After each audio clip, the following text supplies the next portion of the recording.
Mga kababayan at kaigsuunan ko, segundahan ko lang ang sinasabi ni Attorney Insurrecto Bunyog Parteles tungkol dito sa ating Solgin o former Justice Secretary Minardo Guevara tungkol dito sa kanyang paging resource person sa EGK drug war on Duterte administration under his watch sa Department of Justice.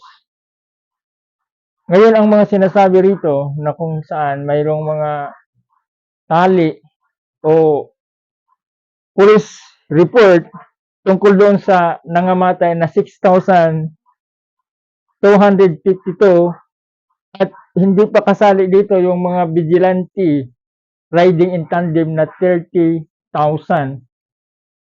So dito makikita natin ang inconsistency at hindi makatarungan na walang hustisya ng mga panahon na yun. Dahil doon ang naimbestigahan ay siguro mga 52 lang o malaman natin na 3 lang ang nakumbit doon, yung alam natin si Ryan o Ayan ba yun, Ryan, na estudyante, di ba? Yung mga naging viral na sa social media, yun ang binigyan lang na lumalabas, no? Na malinaw. Pero maliban doon, ang ibang mga kaso ay hindi malinaw, no? Siguro mayroon silang investigasyon. Pero alam naman natin ang marching order at hindi naman yun ligid sa kaalaman ng lahat. Sa order ng dating presidente, killed. At drug war ang dinahilan sa mga patayan na yun.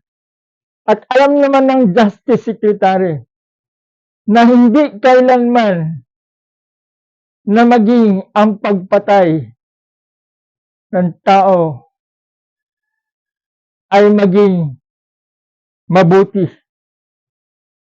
O sabihin natin ang pagpatay ng tao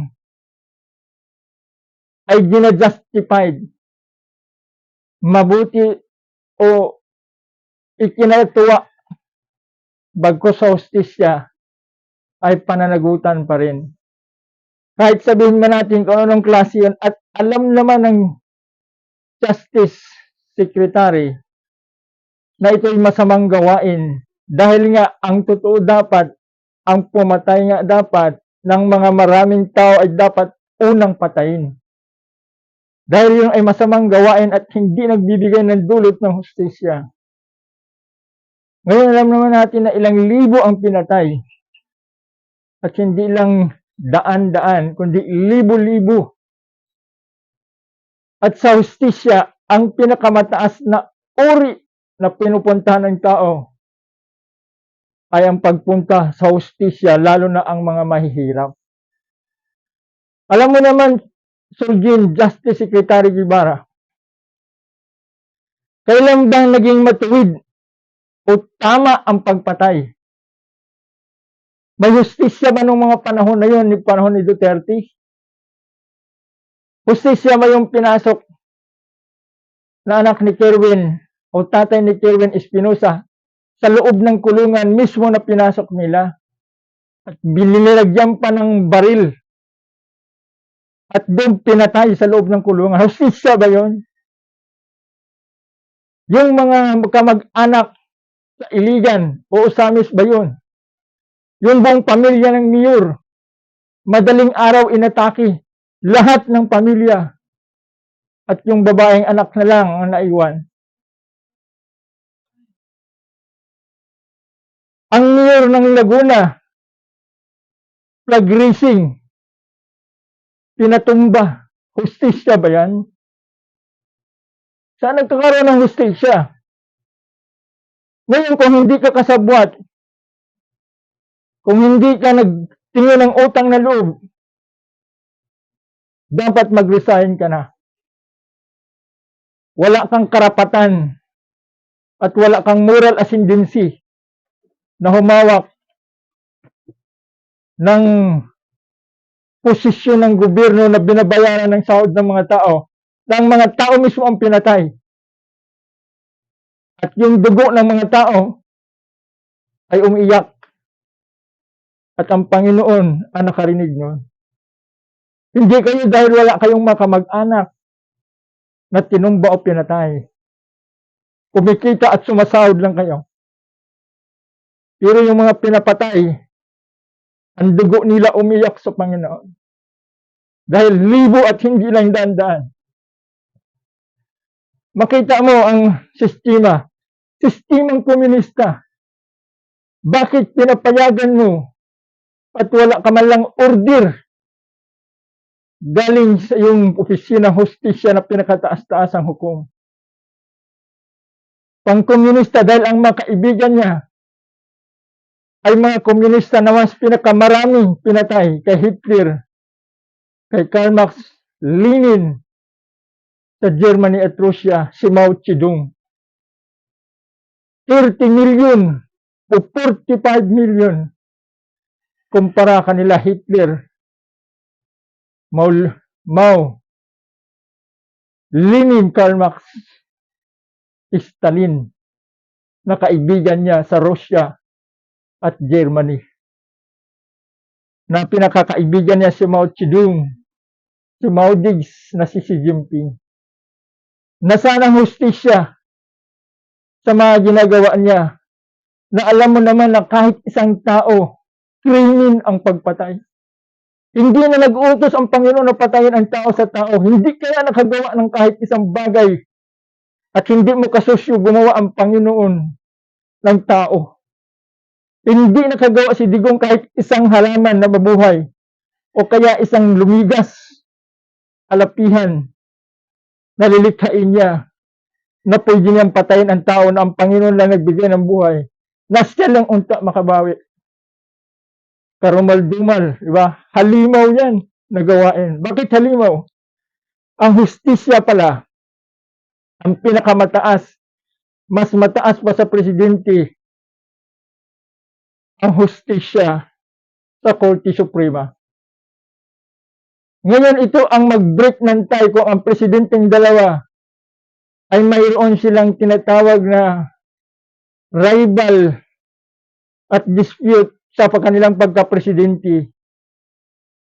Ang mag-break ng tie sa kanila, ang magproklama ng presidente ay ang Justice Department ng Korte Suprema. At ikaw yun,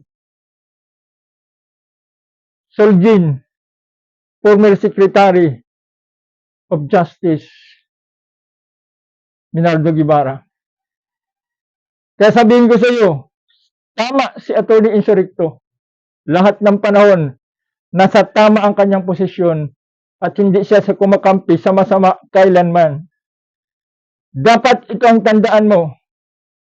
Kung kakampi ka ng ilang libong mga taong pinatay sa dugo nila, tulungan mo ang committee ni Congressman Abante, Bini Abante, at kanyang mga kasamahan na panagutin si Digong Rodrigo Roa Duterte sa mga pinapatay ng mga inosente at walang kasalanan ng mga tao ng Pilipinas.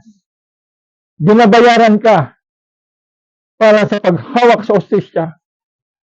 Ngayon kung hindi mo kaya, mag-resign ka. Wala kang karapatan at wala kang ascendancy na maging naghawak ng hustisya at maglingkod sa Solzhin office dahil sa ginagawa mong pagpabaya sa hustisya. Tama si Atty. Insurrecto.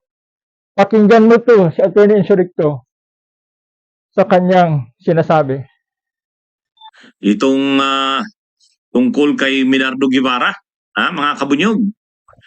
Alam naman natin na si Minardo Guevara, ito yung isa sa mga naging Department of Justice Secretaries nung panahon ni Duterte. Mga kabunyog. Ang unang Justice Secretary ni Duterte ay si Aguirre. Pero natanggal kaagad sa kasi marami ng kontrobersya si Aguirre. Natanggal kaagad sa pagiging Secretary ng Justice o Department of Justice si Aguirre. Pumalit itong si Minardo Guevara. Alam niyo itong si Minardo Guevara, matino sana ito eh. Una, natcher to sa bar. Pangalawa, naging ASEC na rin ito, USEC, ng Department of Justice nung panahon ni Pinoy yata, ni Pinoy. Sa katunayan, kasama ito dun sa nagtanggol ng yung sa West Philippine Sea, sa Permanent Court of Arbitration sa The Hague, sa the Netherlands. Kasama ito eh. Kaya maganda rin sana ang record nito at pagkatao. Ang problema lang sa kanya, nung napasok kay Duterte, itong si Minardo Guevara, nawala yung kanyang magaganda, yung anong tawag dyan, sterling record. Kasi, ang dami ng pinapatay sa panahon ni Duterte, napakarami, sa war on drugs ni Duterte, talagang crimes against humanity na, malinaw naman yun. Kaya lang, dapat bilang Justice Secretary, hindi mo hinahayaan na mangyari yung ganun. Kasi alam mo nang napakarami ng pinapatay, dapat hindi ka sumasang-ayon sa ginagawang yon ng presidente. Pero hindi. Nagbingi-bingihan, nagbulag-bulagan ang Department of Justice habang pinapatay ang napakaraming mamamayan sa Pilipinas, mga mahihirap. Hindi lamang daan, hindi lang daan-daan. Hindi lamang 900 yan na pinatay. Sa atin nga ang may patayin, doon nga sa Ampatuan Massacre eh. Tinawag na nating massacre yung Ampatuan, yung sa ilan ang napatay doon na midyaman at mga tao. 52 katao yun. And yet talagang tiningnan na yan ng buong Pilipinas at ng buong mundo bilang karumal-dumal na krimen. Heinous crime. 52. Hindi 52, hindi 100, hindi 200, hindi 300, hindi 500, hindi 900 ang napatay sa ilalim ni Duterte. Alam ni Guevara yan. Bakit? Kasi mismo ng mga pulis ang nagsasabi kung ilan na ang napapatay nila eh. Ngayon, kung ikaw Justice Secretary ka, sinabi ng mga pulis na ang napapatay nila ay 6,000 na, ang sabi ng mga pulis ay nanlaban kasi yung mga yan, maniniwala ka ba bilang Justice Secretary? Ano bang tawag doon? Kung normal kang tao, ay Jesus. Di ba? Sa amin sa Bicol, ganun magiging reaction mo. Ay Jesus, ano ba yan? Kailangan na yung hindi na pwede yan. Ano na ba yan? Grabe na yan ng ginagawa na yan. Karumal-dumal ng krimen yan. Crimes against humanity na yan. Ikaw na mismo magbubusis ka ng ganun. Magpapaabot ka sa presidente ng mo. Ngayon, kung sa tingin mo ayaw pakinggan ng presidente ang advice mo, mag-resign ka na.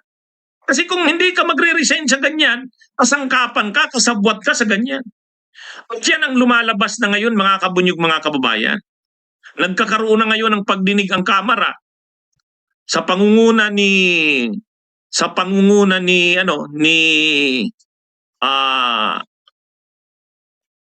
Manila Representative, Congressman ng Manila na si Benny Abante. Siya ang head ng House Committee on Human Rights at nagsasagawa na ito ng pagdinig tungkol sa mga nangyaring pagpatay, extrajudicial killings nung kapanahunan ni Duterte. At pinapatawag yung pamilya ng mga biktima, yung mga ilan nagsasalaysay ng mga nangyari noon.